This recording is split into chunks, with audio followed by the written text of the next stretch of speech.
табыс тапқыңыз келеді, өзіңізді дамытқыңыз келеді, бизнеспен айналысыңыз келеді, немесе бір инстаграмда өзіңіздің парақшаңызды дамытып тұрақты сторисқа шыққыңыз келеді, бірақ сіз оны жасайсыз, ол ұзаққа бармайды. Неге? Өйткені ми бізде қорғаушы, энергияны сақтаушы, жата бер, кейін жасайсың деген сияқты осы үндерді естігенде сіз оны тастай саласыз.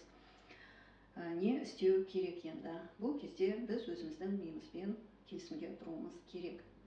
Яғни миымызға түсіндіреміз. Мен бұл істі бар болғаны 5-ақ минут жасаймын.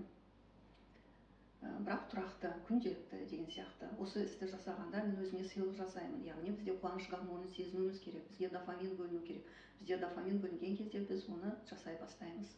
Өзімізге кішкене сыйлықтар жасай бастаймыз. Осылай біз өзіміздің миымызды алдау арқылы, яғни өзіміздің миымызбен келісімге тұру арқылы мотивацияны біз дисциплинаға айландыруымыз керек. НЛП-да карта ол территория емес деп, яғни біз өзіміздің дамытуда шекарамызды кеңейтуіміз керек, білімімізді жоғарылатуымыз керек.